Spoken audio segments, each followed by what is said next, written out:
Dr. Luskin, why did you decide to support forgiveness theoretically?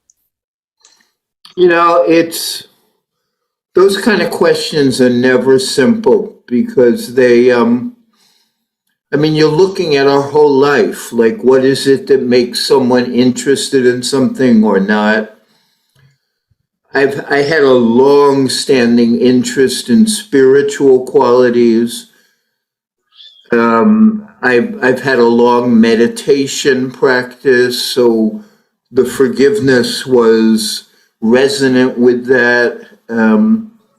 Probably the precipitating event that got me interested in forgiveness was that I couldn't do it, that I got very badly hurt and I was a mess. And, the stuff that I knew didn't work. And it was only when someone suggested to me, Fred, you're probably just going to have to forgive that. And that had never entered my mind. Like, I was arguing with it and upset with it, and I was a bitch. And I was. And I kept on expecting life to be different and all sorts of stuff. And when somebody said, you're just going to have to forgive that, I had never really understood that you could just let it go. Like, you could just remove it from the mind body. And that's what I did. And then the ways that I removed it turned into the work that I started to do. And then that work became the Stanford Forgiveness Project. Your experience with your friend that hurt you was 13 years ago or more than that? The crucial piece of all this, which I assume you're using this to help people, is it doesn't matter what the content is. It doesn't matter whether it's a friend or a parent or a lover or a neighbor or yourself. None of that matters. What matters is how I processed what happened. Okay. And that processing messed me up. Mm-hmm.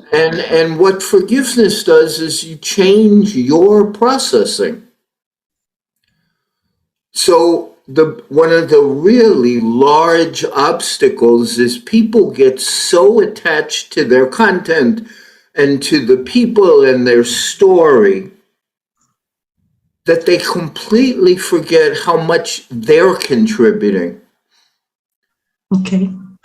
And the whole empowerment is shifting people back to their own attitudes, thoughts, heart, just like you don't have to be a victim is the key ingredient.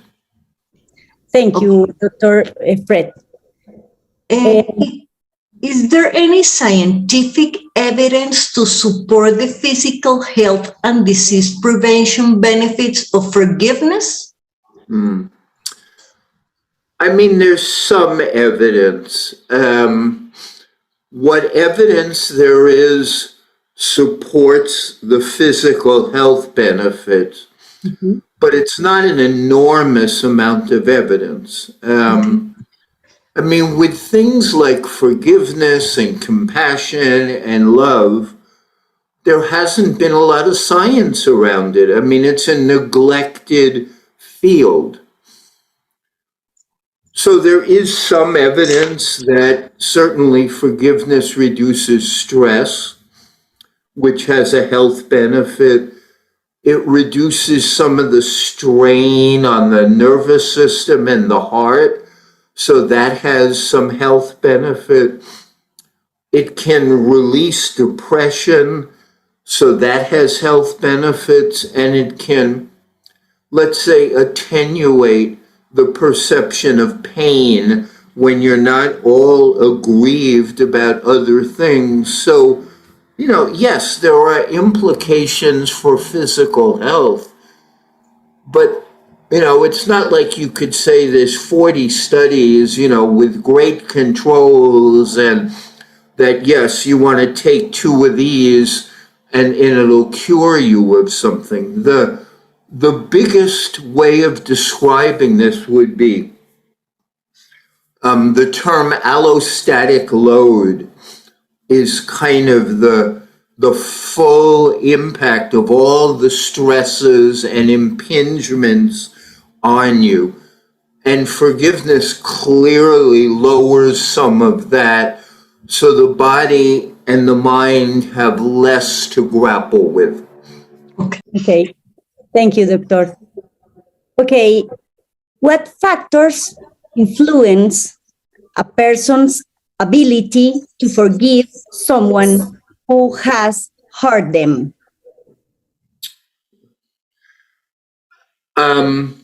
Older people have an easier time forgiving than younger people, generally because, like, if they're 60 plus years of age, they realize they don't have as much time to keep this crap going as younger people. Narcissism is a tremendous impediment to forgiveness because narcissists lack empathy and they revolve their attention around themselves. So that would be a real challenge. An inability to grieve would be an impediment to forgiveness because you have to be able to feel your suffering and you have to be able to acknowledge your suffering before you can release it. Gratitude seems to make forgiveness easier, like a generally more thank you approach to life. And the biggest thing that I have seen in terms of like making people more open to it is some people, after a while, they recognize that they have to do something to change, that the past is not going to change, that somebody may not apologize to them or may not make things right. And they recognize that their constant argument with their life is hurting them. And so at that point, they think, ooh, okay, I need to do something different. And that's when forgiveness starts to bubble its way up in them.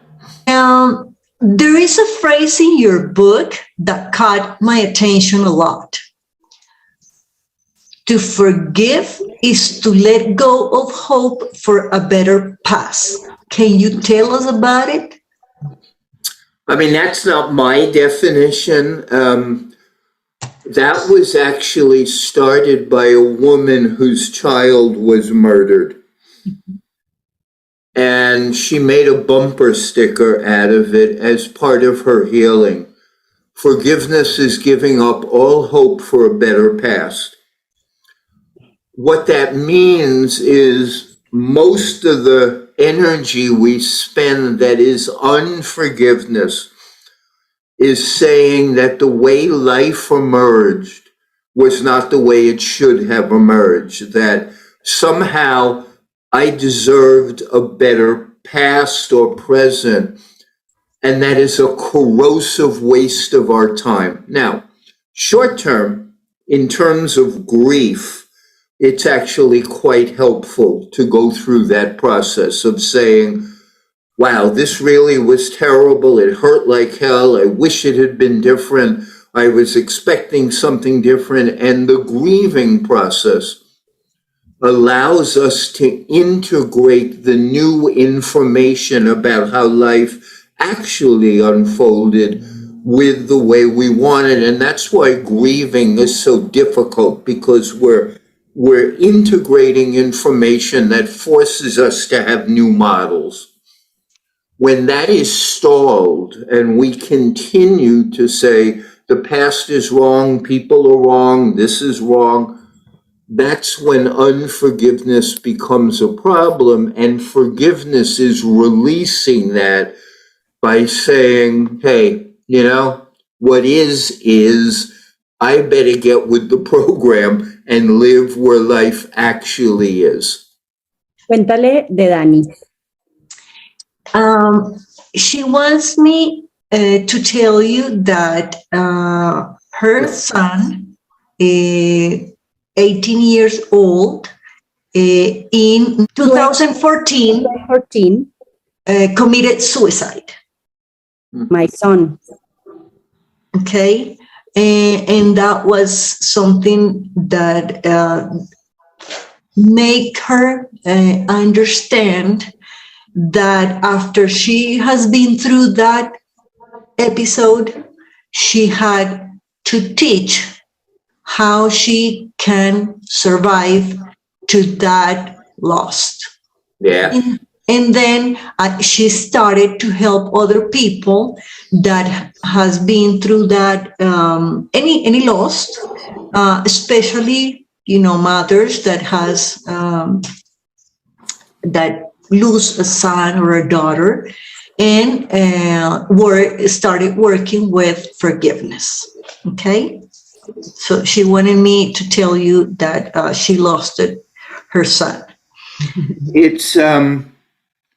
It's unfortunate how much suffering can push us sometimes to be of help to this world.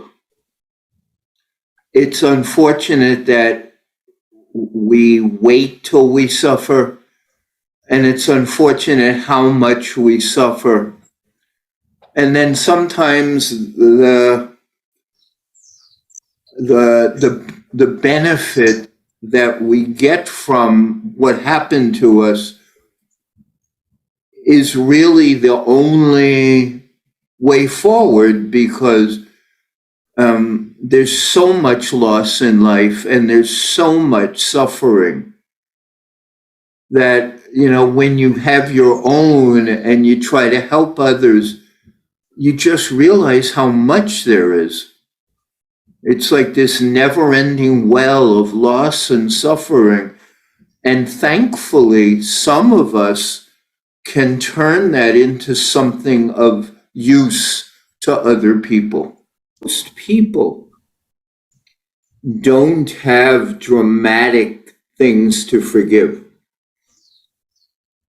but everybody has the need to forgive in their world. So, your sisters, I'm sure there's stuff you've each done that has pissed each other off.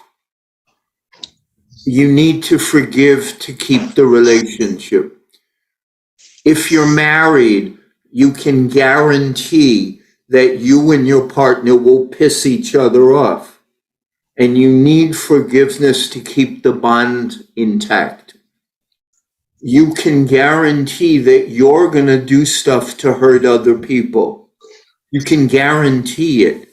So you need to have some ability to forgive yourself, and you can guarantee that other people are going to hurt you. And you need this skill of forgiveness.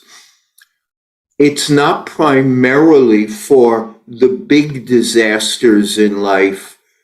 It's more the lubricant of our close relationships and our way of being in the world, so we don't become bitter. That it's so essential. And so, Maria, your testimony that you forgave something larger, it's not its horror and it's like, thank God, not as common, but it's an example of, the need is to forgive what's on our plate. Okay. And those people who don't have such a terrible thing on their plate, they still are in a world where people will hurt each other. Mm-hmm. And, decades ago, people used to ask me, how do you forgive the worst stuff and Adolf Hitler and all this other stuff? And I would tell them, thankfully, the really awful things don't happen that often. Mhm. But things happen all the time that when we practice forgiveness, we become better at it, Mhm. thankfully. What do you think about why the people need to forgive? Okay. So Desmond Tutu has provided the best answer to that. Without forgiveness, there is no future. Well, What that means is without forgiveness, you're still in the past. And you're arguing about the past and you're lamenting the past. And if you're not careful, you don't move up. So when you're upset with your partner for cheating on you 5 years ago, you're still living 5 years ago. So there's no future. Mhm. If your tribe or group was hurt by another tribe or group 75 years ago, you're still stuck 75 years ago. Your group is stuck. So you're not able to move into the present or future. That was the brilliance of Desmond Tutu's. Without forgiveness, there is no future. You're just living in the past. Do you think that you can learn to forgive any situation in life? Well, that's the takeaway. That's the important resolution of the science. That there are a handful of us, me and a couple other people, who have actually done science on this and shown that you can teach people to forgive and that they can use the forgiveness. So I've taught people who have had their children murdered to forgive. I've taught people, like after the attacks on the World Trade Center, to forgive. But I've also taught people who, somebody cheated them after $20. So but the takeaway from all the science and all of the research is it's a teachable skill. And that's the crucial element, that this is teachable and learnable. For me, forgiving can be applied in 3 lines, okay? Self-forgiveness, forgiveness for the others, and forgiveness as a healing of the life story, okay? What do you think about this? I mean, the people who have, written about that, they refer to the 5 needs of forgiveness. Forgiveness of self, forgiveness of other, forgiveness of God, existence, nature, the need to ask for forgiveness, and the need to grant forgiveness. Those are the categories. I do believe that we are capable of forgiving patterns in families or groups.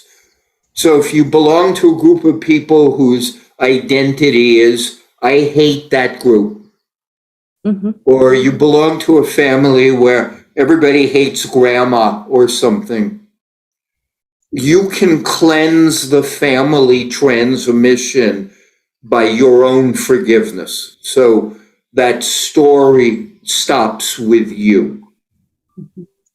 That I see.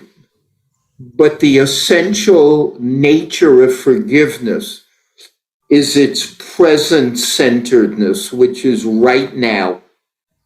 I am releasing or have released any bitterness or resentment or self-pity that I hold for something that happened, and I'm releasing it so I can move ahead free of it. Okay. It's a moment's experience that you reproduce over and over. So at this moment, I'm clean, and at that moment, I'm clean, and 10 moments from now, I will be clean. And if I'm not clean, then I will practice forgiveness again to become clean. When you die, how would you like to be remembered? Interesting. I mean, I would hope that, that I contributed to this world in my time here, that people could depend on me, to be reliable and consistent, and that, somehow they would attest to the fact that I learned some things over this life that maybe made me a better person than I was when I started out. But we're all so temporary here, so temporary, that, like that old expression, whatever you're going to do here, you better do now, because you don't know how much future you have. Okay. Exactly. Thank you for your work for forgiveness. I admire you very much. Thank you. Thank you. Doctor, thank you very much. Frederick, thank you very much. Thank you for your time, for your kindness. And hopefully we can contact you again and keep helping other people. And good luck to you both. It was a pleasure to meet you both.